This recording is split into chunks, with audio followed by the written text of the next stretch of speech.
ودايما بيعملوا ساحات كده بيصلوا فيها، تلاقي فيها حاجات غريبه جدا. يعني مثلا تلاقي الستات جنب الرجاله، كلب بلدي واقف جنبك في الصف. قبل ما نبدا في اي حاجه، كل سنه وانتم طيبين، وان شاء الله عيد سعيد علينا وعليكم وعلى الامه الاسلاميه جميعا يا رب. كل الناس اللي بتكتب لي في الكومنتات نزل بسرعه، اظن ما اتاخرتش عليكم خالص اهو. هو يا دوب شهر، انا اوقات كنت بتاخر اكتر من كده. عامه عارف ان انا كل مره بقول ان انا همشي بجدول وكده، بس اعذروني والله، يعني مش بارادتي، بيحصل مشاكل غريبه كده، بس مش وقت دراما وحوارات، فخلونا على طول نبدا في الفيديو. فيلا بينا نبدا في حلقه العيد، والمره دي ما قلتش عشوائيات، علشان كلمه العيد في حد ذاتها هي العشوائيه كلها.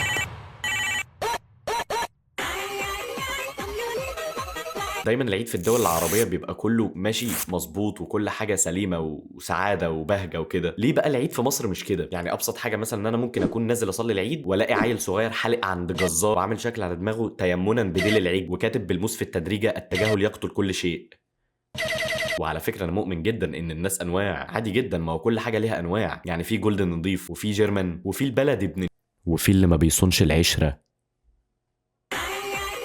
واحد من اوحش الاماكن اللي ممكن تقضي فيها العيد هي مدينه بدر. يعني ايه اروح اصلي العيد ارجع من غير شبشب؟ ده ان رجعت بهدومك اصلا. ودايما بيعملوا ساحات كده بيصلوا فيها، تلاقي فيها حاجات غريبه جدا. يعني مثلا تلاقي الستات جنب الرجاله، كلب بلدي واقف جنبك في الصف. اما بقى تجهيزات الوقفه فعند الرجاله بتبقى طبيعيه جدا، يا دوب تغسل وشك وتنزل. لكن تجهيزات العيد عند البنات بقى دي حاجه تانية خالص. تلاقي مثلا البنت تحط بيض على زبادي على بسطرم، وده كده ماسك مثلا لتفتيح البشره، ممكن جبنه قريش على براز، وده لتقفيل المسام باين. ودايما بيعملوا التجارب دي ويجربوها علينا احنا الاول، لو ما طلعلناش حاجه في وشنا يبقى كده تمام خلاص هيحطوا على وشه.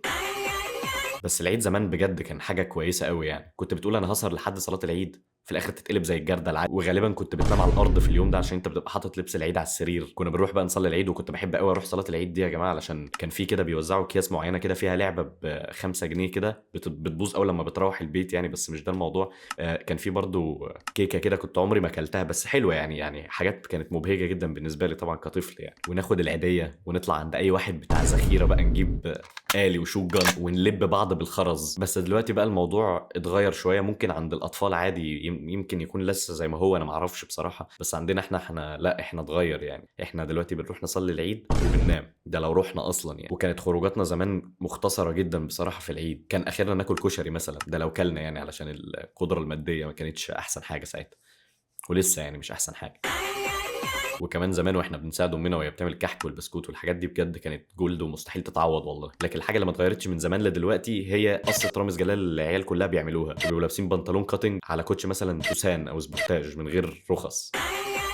ولا زيارات العيد، الخاله اللي ما تعرفش هي مين دي، اللي كل ما تشوف وشك كل سنه تقول لك انت هتتجوز امتى بقى، ويجي واحد كده يقول لك انت اسمك ايه النهارده، تقول له عبد الرحمن بصفاء نيه، يقوم قايل لك طب وامبارح. ونفسي افهم حاجه، ليه الناس بتبقى فاهمه ان الكرم لازم تضرب الضيف علشان ياكل؟ والله العظيم انا لو جعان هاكل والله، يعني مش لازم كل اساليب التعنيف دي. وبعدين برضو لازم نحط حد الموضوع ده، هو من الحاجات اللي اتغيرت من زمان لدلوقتي ان الاطفال زمان كانوا يعني زي ما انا ما قلت بنلعب بمسدسات الخرز والحوارات دي، لكن دلوقتي اقل طفل عنده 11 سنه بيبقى ماشي مع صاحبته او حبيبته يعني.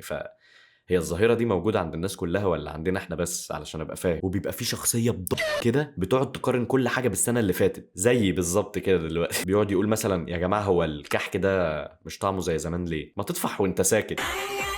ولا لما كنا بنروح بلدنا في العيد، انا مثلا بلدي في الارياف، كنت بتبقى لابس مثلا تيشيرت وبنطلون بدل قميص وبنطلون، تلاقي الناس كلها باصين لك كده. اصل انا عايز افهمكم حاجه، الموضه بتنزل عند الغرب 2003، تيجي القاهره 2011، بتيجي الريف 2070.